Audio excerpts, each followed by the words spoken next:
Hello everyone, welcome back to my YouTube channel. නිතරම ඕනේ වෙන Excel ෆෝමියුලා හරියටම දැනගන්න විදියක් නැතුවද ඔයත් හිටියේ.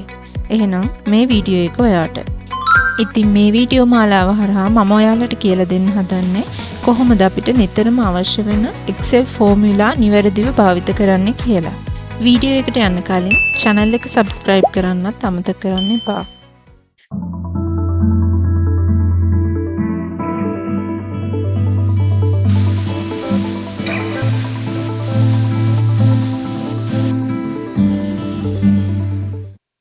ඉතින් අපි මේ වීඩියෝ මාලාවට අදාළව කලින් වීඩියෝ එකේදී බැලුවා කොහොමද ඇවරේජ් එක එහෙම නැත්නම් ලකුණු වල සාමාන්‍ය අගය ලබා ගන්න කියලා. එතනදී අපි පාවිච්චි කරපු දත්ත සහිත වගුවම භාවිතා කරලා අද අපි බලමු කොහොමද පන්තියේ විනියා එහෙම නැත්නම් රෑන්ක් එක හොයාගන්නේ කියලා. එකතුව සහ ඇවරේජ් කියන දෙකම භාවිතා කරලා ඔයාට රෑන්ක් එක හොයාගන්න පුළුවන්. නමුත් අපි අද එකතුව භාවිත කරලා රෑන්ක් එක හොයාගමු.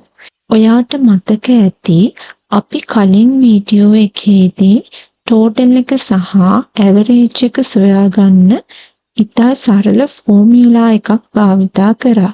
අන්න ඒ වගේම සරල ෆෝමියුලා එකක් මගින් අපිට රෑන්ක් එක එහෙම නැත්නම් පන්තියේ ස්ථානය ඉතා පහසුවෙන් සොයා ගන්න පුළුවන්. ඔයා කරන්න ඕනේ ඔයාට රෑන්ක් එක ලබා ගැනීමට අවශ්‍ය සෙල් එක මත ක්ලික් කර මම මේ ලබා දෙන ෆෝමියුලා එක එම සෙල් එක මත ටයිප් කිරීම.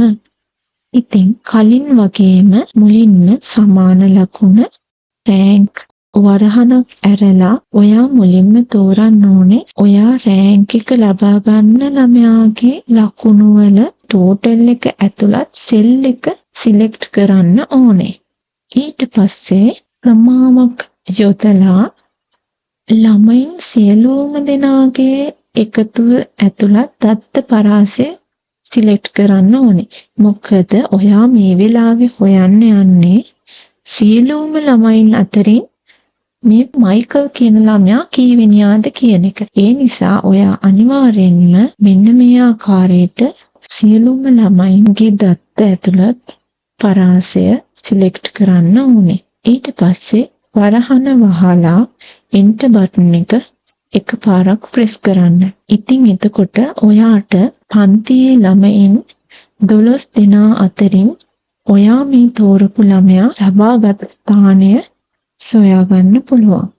ඔයාට මතක ඇති අපි කලින් වීඩියෝ එකේදී එක් ළමයෙක් සඳහා පමණක් ෆෝමියුලා එක ලබා දී ඉන්පසු ෆිල් හැන්ඩල් එක මත ඩබල් ක්ලික් කිරීම හරහා අනිකුත් ළමයින් සඳහා අදාළ අගයන් ලබා ගත්තා. නමුත් ඔයා මතක තියාගන්න ඕනේ දෙයක් තියෙනවා. අපිට රෑන්ක් එක සොයන අවස්ථාවේදී ඒ විදිහට සරලවම ෆිල් හැන්ඩල් එක මත ක්ලික් කර ෆෝමියුලා කොපි කර ගැනීමෙන් නිවැරදි අගයන් ලබා ගැනීමට හැකියාව ලැබෙන්නේ නැහැ. මොකද මෙතනදී අපි එකම ෆෝමියුලා එක පහළට ක්ලික් කරගෙන යාමේදී ඔයාලට දැනියේ තියෙන විදිහට බලා ගන්න පුළුවන්. අපි තෝරන ලද දත්ත පරාසයේ සෑම විටම අපි තෝරන ලද ළමයාගෙන් පහළට සෙල් 12ක් වෙන තෙක් තමයි සිලෙක්ට් වෙලා ඉන්නේ. ඉතින් ඔයාට පේනවා දැන් අපි මේ විදිහට ෆෝමියුලා එක කොපි කළ විට සෑම විටම දත්ත පරාසය වෙනස් වී තියෙනවා වගේම එම වෙනස් වීම සිදු වෙලා තියෙන්නේ එකම කොලම් එකේ රෝ අංකය තමයි වෙනස් වෙලා තියෙන්නේ. නමුත් අපිට මේ වෙලාවේදී උවමනා වෙන්නේ අපි මුල් අවස්ථාවේ ලබා දුන් සෙල් 12 වෙනස් නොවී තියාගන්න. ඒ කියන්නේ සියලුම ළමයින්ගේ දත්ත ඇතුළත් පරාසය ෆෝමියුලා එක කොපි වෙන අවස්ථාවේදී වෙනස් නොවී තබා ගන්න අපිට අවශ්‍යයි. ඉතින් අපි මේ විදිහට රෝ අංකය වෙනස් නොවී තියෙන භාවිතා කරන ක්‍රමවේදයක් තියෙනවා. එතනදී ඔයා කරන්න ඕනේ ළමයින් සියල්ලගේම දත්ත ඇතුළත් පරාසය එහෙම නැත්නම් ක්‍රමාවෙන් පසු ඔයා සිලෙක්ට් කරපු දත්ත පරාසය අතර තියෙන රෝ අංක දෙකට ඉදිරියෙන් ඩොලර් මාක් එක ලබා දෙන්න ඕනේ. ඔයා අවධානයෙන්ම බලන්න ඕන කරුණක් තමයි කමා එකට වම් පැත්තෙන් ඔයා සිලෙක්ට් කරපු සෙල් එකේ නෙවෙයි ඔයා මේ වෙලාවේ ඩොලර් මාක් එක ලබා දෙන්න ඕනේ. කමාවට දකුණු පසින් ඔයා සියලුම දත්ත පරාසය සිලෙක්ට් කරපු සෙල් ඇඩ්‍රස් වල තමයි ඔයා මේ විදිහට රෝ නම්බර් එක ඉදිරියෙන් ඩොලර් මාක් එක ලබා දෙන්න ඕනේ. ඉතින් මේ ඩොලර් මාක් එක ලබා දීමෙන් සිද්ධ වෙන්නේ ඒ අංක වෙනස් නොවි අපේ ෆෝමියුලා එක කොපි වෙන එක.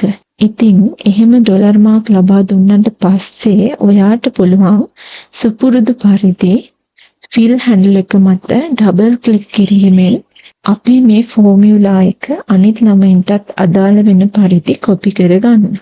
එතකොට ඔයාට දකින්න පුළුවන් නිවැරදි දත්ත ගණනය වෙලා ඇවිත් තියෙනවා කියලා. ඉතින් ඔයාට මෙහි නිවැරදි බව බලා ගන්න පුළුවන්.